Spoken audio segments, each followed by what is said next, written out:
ایک دن اللہ والے بابا کا بیٹا کہنے لگا، بابا اب آپ بکریاں چرانے جنگل نہ جایا کریں، میں ہوں نا، آپ بس گھر بیٹھ کر اللہ کی عبادت کیا کریں۔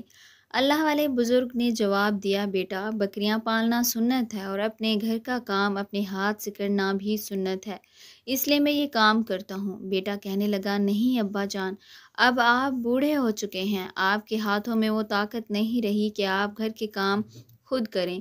جب میں چھوٹا تھا آپ نے میری ہر ضرورت پوری کی، اب آپ کو آرام کرنا چاہیے۔ اللہ والے بزرگ کام کرنے اور عبادت میں مصروف رہنے کی وجہ سے کافی کمزور ہو گئے تھے۔ جیسے ہی کمرے میں لیٹے ان کی بہو کمرے میں آئی اور غصے میں کہنے لگی، چلو اٹھو، بڑا آرام کر لیا، اب گھر کے سارے کام کرو، کب سے باہر انتظار کر رہی ہوں کہ یہ بوڑھا اٹھے اور کام کرے۔ وہ بزرگ آہستہ سے اٹھے اور باہر آ گئے۔ ان کے پیچھے پیچھے چلتے ہوئے بہو نے کہا، برتن دھو اور ہاں، برتنوں کے بعد سارا جھاڑو پونچھا بھی کرنا ہوگا، کب تک مفت کا کھانا کھاتے رہو گے؟ بزرگ نے کھانسی کے باوجود برتن دھونے شروع کر دیے۔ پھر بہو کپڑے دھونے کے لیے ایک بالٹی لا کر ان کے سامنے رکھ دی۔ وہ کپڑے دھونے لگے، لیکن نماز کا وقت ہو گیا۔ جیسے ہی انہوں نے جائے نماز بچھایا، بہو نے غصے میں جائے نماز اٹھا کر پھینک دی اور کہنے لگی، یہ کیا طریقہ ہے؟ ہر وقت نماز پڑھتے رہتے ہو، کام چھوڑ دو، اپنے کمرے کا حال دیکھو۔ بزرگ نے دوبارہ جائے نماز بچھائی تو بہو نے دوبارہ زبردستی انہیں کام پر لگا دیا۔ کپڑے دھونے کے بعد وہ سوچ رہے تھے کہ اب نماز ادا کر لیں، لیکن بہو پھر سے آ گئی اور چائے بنانے کا حکم دینے لگی۔ ایک دن وہ رات بھر اللہ کی عبادت کرتے رہے، تہجد اور فجر کی نمازیں پڑھتے رہے اور پھر قرآن کی تلاوت میں مشغول ہو گئے۔ مسلسل کام اور عبادت مشقت کے جسم پر بھاری پڑنے لگی۔ اللہ والے بزرگ کی حالت دن بدن خراب ہوتی جا رہی تھی۔ 3 دن سے ان کا معمول تھا کہ رات کو عبادت کرتے اور دن بھر کام کرتے رہتے۔ جب وہ کام کر رہے ہوتے تو ہر وقت ان کی زبان پر اللہ کا ذکر ہوتا، کیونکہ وہ کہتے تھے، کافی دنوں سے میں نے اللہ کی عبادت ٹھیک سے نہیں کی ہے۔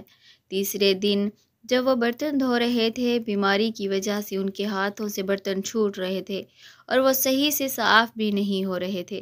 ان کی ظالم بہو غصے میں وہ برتن ان کے ہاتھوں پہ مار رہی تھی۔ یہ برتن دوبارہ صاف کرو، ہم کوئی جانور نہیں ہیں جو گندے برتنوں میں کھانا کھائیں گے۔ برتن صاف کرتے کرتے اچانک انہیں چکر آیا اور وہ برتنوں کے اوپر ہی گر گئے۔ بہو نے پھر بھی ان پر ترس نہیں کھایا، بلکہ اپنے جوتے کی ٹھوکر سے انہیں اٹھانے کی کوشش کرنے لگی۔ جب وہ ٹھوکروں سے بھی نہ اٹھے تو کہنے لگی، یہ بوڑھا ہر وقت ڈرامہ کرتا رہتا ہے، اور خود جا کر کمرے میں لیٹ گئی۔ اسی دوران جب باہر کے دروازے کے کھلنے کی آواز آئی، وہ جلدی سے باہر دوڑتی ہوئی آئی۔ وہاں دیکھا تو بزرگ اب تک دھوپ میں ہی برتنوں کے ساتھ اوندھے منہ گرے ہوئے تھے۔ ان کا بیٹا جیسے ہی گھر کے دروازے کے اندر آیا، دوڑتا ہوا اپنے والد کے پاس پہنچا اور اپنی بیوی سے غصے میں کہنے لگا، بابا برتنوں پر کیوں گرے ہیں؟ وہ اللہ والے بزرگ رات بھر مصلی پر بیٹھے اللہ سے دعائیں کرتے رہے اور اپنی بے بسی کا اظہار کرتے رہے۔ یہ سوچتے رہے کہ اس گھر میں رہ کر وہ اللہ کی عبادت نہیں کر پاتے۔ تہجد کی نماز کے بعد انہوں نے اپنا مصلی، تسبیح اور قرآن پاک اٹھایا اور گھر سے نکل پڑے۔ کسی جنگل کی طرف فجر کی آذان کی آواز فضا میں گونج رہی تھی۔ وہ مسلسل چلتے جا رہے تھے، انہیں خود بھی نہیں معلوم تھا کہ وہ کہاں جا رہے ہیں۔ راستے میں ٹھنڈی ہوا چل رہی تھی، ایسا محسوس ہو رہا تھا کہ پوری کائنات اللہ کی تسبیح کر رہی ہے۔ اللہ والے بزرگ نے فجر کی نماز ایک جگہ پر رک کر ادا کی اور پھر قرآن پاک کی تلاوت شروع کر دی۔ جیسے ہی انہوں نے تلاوت شروع کی، درختوں پر بیٹھے پرندے بھی خاموش ہو کر ان کی تلاوت کو سننے لگے۔ یہ منظر بہت روح پرور تھا، جس میں ہر چیز اللہ کی حمد و ثنا بیان کر رہی تھی۔ کافی دیر تک تلاوت کرنے کے بعد انہوں نے دیکھا کہ سورج نکل چکا ہے اور لوگ اپنے اپنے کاموں میں مصروف ہو گئے ہیں۔ وہ اللہ والے خود نہیں جانتے تھے کہ وہ کہاں تک پہنچ چکے ہیں، لیکن وہ مطمئن تھے کہ وہ اللہ کے قریب ہیں اور اس سکون کو محسوس کر رہے تھے جو انہیں گھر میسر نہیں تھا۔ جب اس آدمی نے اپنے علاقے کے لوگوں کو بتایا کہ اس اللہ والے بزرگ کے ہاتھوں میں شفا ہے اور وہ اپنے علم سے لوگوں کا علاج کرتے ہیں، تو علاقے کے لوگ بھی ان کی طرف آنے لگے۔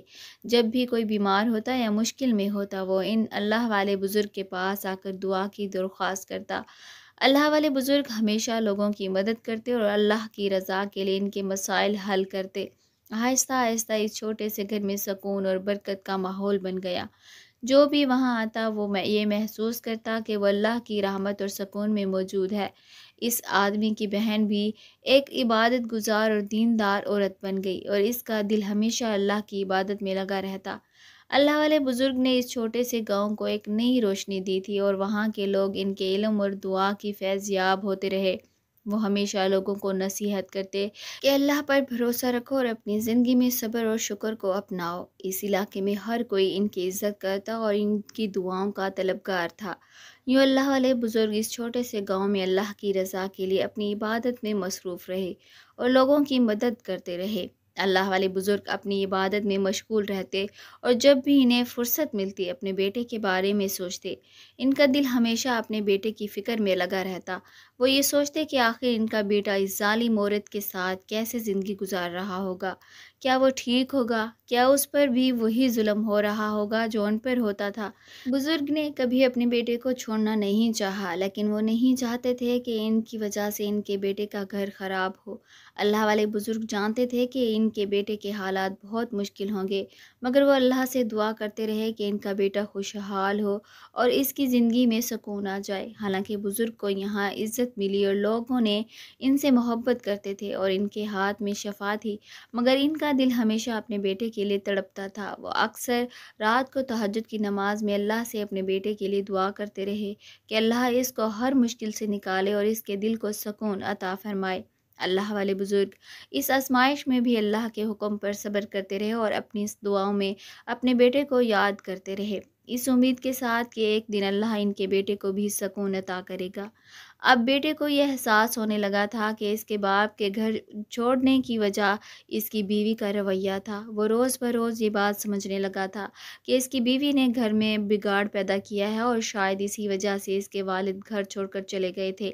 کھیتوں کی بربادی، بکریوں کا مر جانا اور مالی مشکلات نے اس کی زندگی کو مزید بدحال کر دیا تھا۔ اس کی بیوی جو پہلے ہی بہت خوش تھی کہ بوڑھے سے جان چھوٹ گئی، اب حالات خراب ہونے کی وجہ سے اپنی اصلیت دکھانے لگی۔ وہ اپنے شوہر پر ہر روز چلاتی، اسے ناکارہ اور نالائق کہتی اور گھر کے کاموں میں کوئی مدد نہیں کرتی۔ شوہر کے لیے زندگی دن بدن مشکل ہوتی جا رہی تھی۔ وہ اپنے کھیتوں میں دل لگا کر کام نہیں کر پاتا تھا۔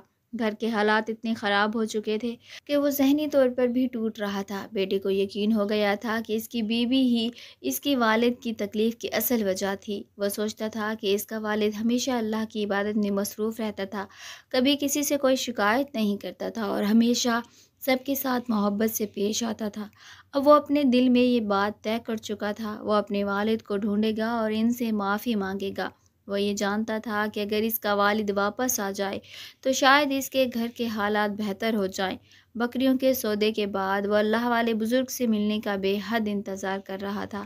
اسے یہ معلوم نہیں تھا کہ جس نیک بندے کے بارے میں اسے بتایا جا رہا تھا وہ اس کے اپنے والد ہی ہیں۔ اللہ والے بزرگ کی زندگی میں بڑی تبدیلی آ گئی تھی۔ ان کی بہو سے جو تکلیف اور پریشانی مل رہی تھی وہ اب اللہ کی مدد سے ختم ہو چکی تھی۔ جب وہ زلف ویپاری کی بہن جس کے ساتھ بزرگ کچھ عرصے پہلے رہ چکے تھے دوبارہ ان کے ساتھ ملی اور ان کی خدمت اور محبت دیکھی تو بزرگ نے اپنے بیٹے کے لیے اس نیک لڑکی کا ہاتھ مانگ لیا۔ اللہ کے فضل سے یہ نکاح ہو گیا اور اب ان کی زندگی میں سکون آ گیا تھا۔ نئی بہو ایک دیندار اور نیک عورت تھی جو نہ صرف اپنے گھر کی ذمہ داری کو احسن طریقے سے نبھا رہی تھی بلکہ دین کی تعلیم کو بھی پھیلانے میں مصروف تھی۔ اس نے اپنے گھر میں ایک چھوٹا سا جامع کھول لیا تھا جہاں علاقے کے بچے قرآن پاک کی تعلیم حاصل کر رہے تھے اور کچھ حافظ قرآن بھی بن رہے تھے۔ اب اللہ والے بزرگ کی زندگی میں سکون اور خوشیاں لوٹ آئی تھیں۔ ان کی بیٹی نما بہو نے گھر کو جنت بنا دیا تھا اور پورا خاندان دین کی روشنی میں زندگی گزارنے لگا تھا۔ اللہ نے ان کی سچائی اور عبادت کا پھل دیا اور اب وہ اپنی زندگی سے بہت خوش تھے۔